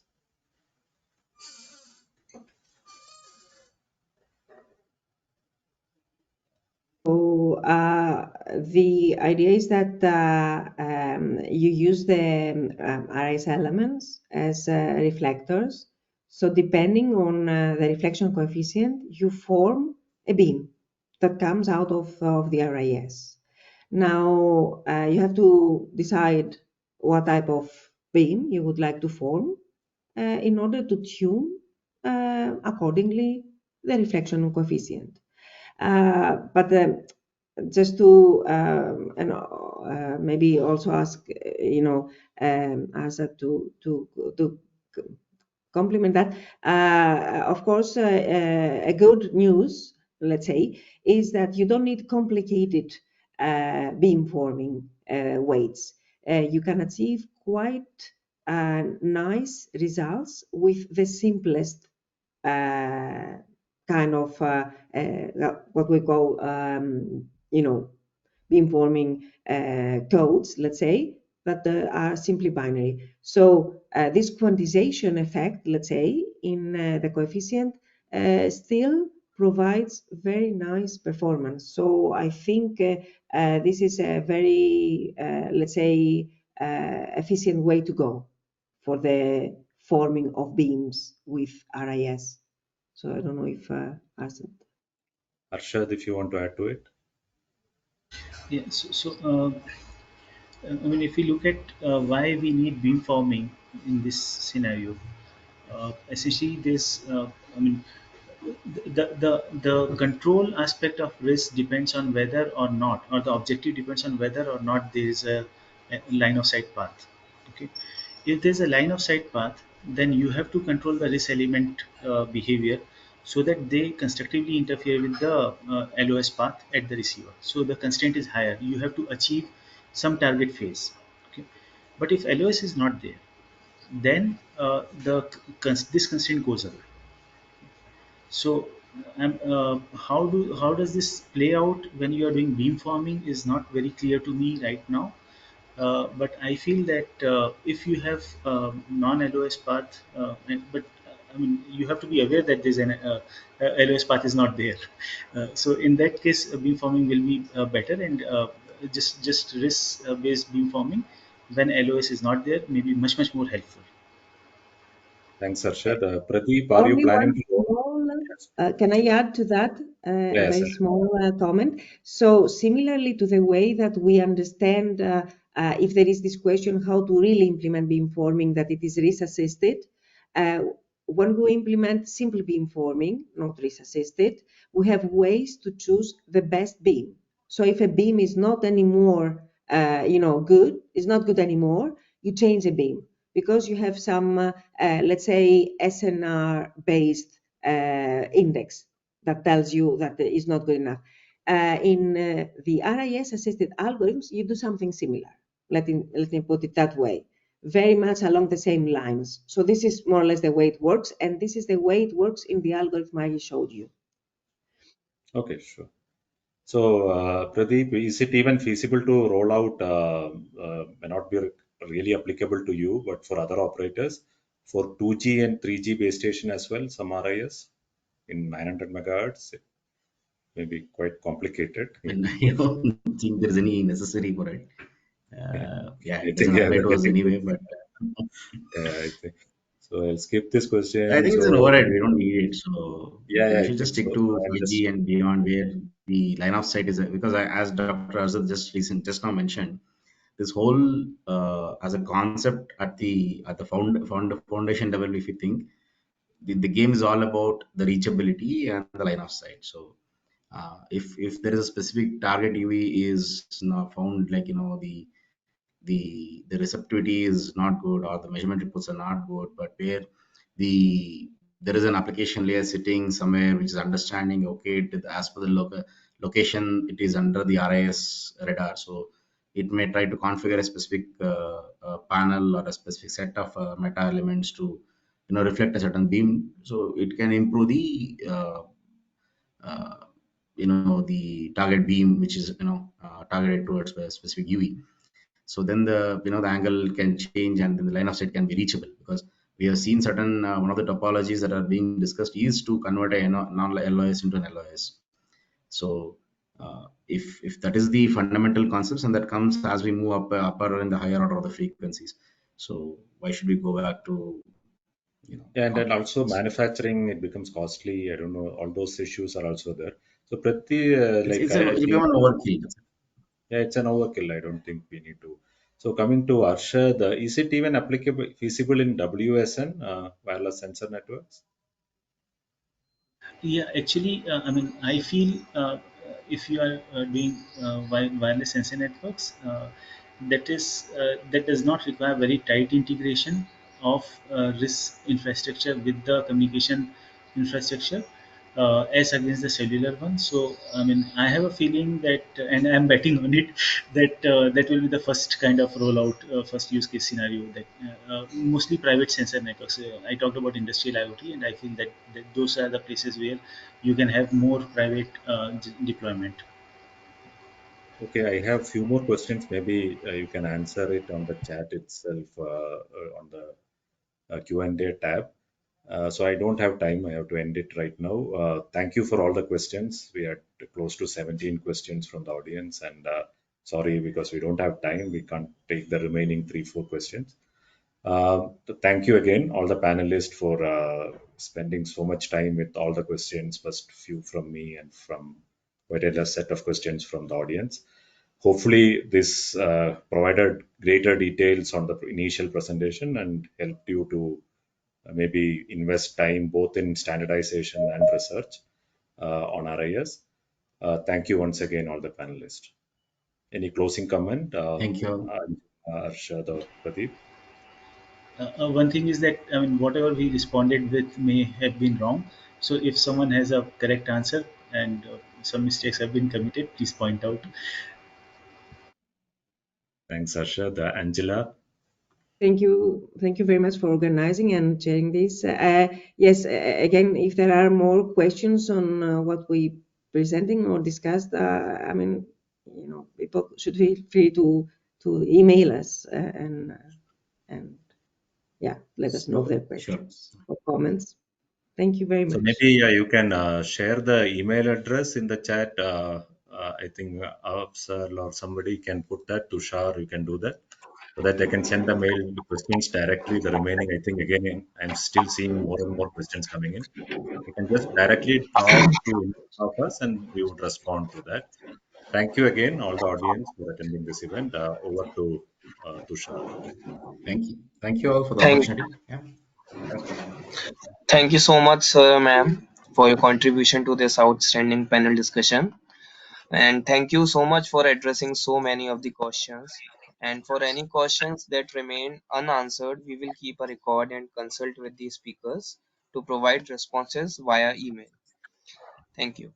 I now invite Mr. A.K. Mittal, sir, to make the concluding remarks and vote of thanks. Um, uh, Asif, sir, please give the presentation rights to Arnav.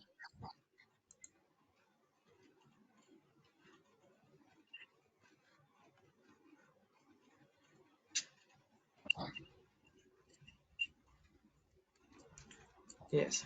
So Mr. A.K. Mittal is associated with TSDSI as advisor with special focus on standardization in wireless and wireline systems and handles standards related activities of TSDSI in 3GPP and ITUR. He was head Telecom Engineering Center, um, the technology arm of Department of Telecommunication. He has also headed the National Telecom Institute of Policy Research, Innovation and Training, DOT. Sir, the floor is yours. Thank you. Thank you, Tushar. So, what I can say is it has been a very, very absorbing and very informative session where we started with the address of Professor Angelica about the fast track to perceptive networks, and this gave us lots of insight into beyond communications scenarios which RIS can help to meet the requirements. It also covered beyond, the important part was beyond Shannon intelligence, very interesting aspect, and the access point gains, the detailed analysis of that. Of course, a lot of mathematics probably I didn't understand, but the people who are expert in the subject, they would have enjoyed that kind of detail. Next, we heard Professor Arzad, and he is sharing of experiences on development of their RIS technology and the establishment of testbed. And the most important, the interesting part was that the testbed which has been created meets the TSDSI standard which we released, which you also showed the cover page. And one thing which I just forgot to mention, important point, that the aspects which were presented by Professor Angelica, they are part of technical feasibility report of ITUR for feasibility of IMT beyond 100 gigahertz. So I think these two keynote addresses gave us lots of to think about, lots to know and progress further. Mr. Jishnu conducted the panel discussion, in very efficient and professional manner, where the panelists discussed use cases, deployment scenarios, regulatory aspects, passive RIS, their use cases, and frequency bands, beam forming. There are lots of questions which came, very, very interesting questions actually, which one normally would not think on the first go, but they were very interesting questions about RIS implementation and other issues, which were answered by our esteemed panelists. And now further updates to TSDSI standard, what are required to be done. That is something which is, very close to being happening, because TSDSI has started working on the update of the standard which has been released. So overall, this session of about 2 hours has given us, lots of insights, lots of things to think about, and also devise a way forward. And maybe in future, if we discuss this subject again among the experts, we will get more insight. This is upcoming field, and will contribute so much towards 6G. So I think for the audience also, this workshop would have been very useful. And as already mentioned, the unanswered questions will be forwarded to the panelists, and we expect their very insightful answers from them.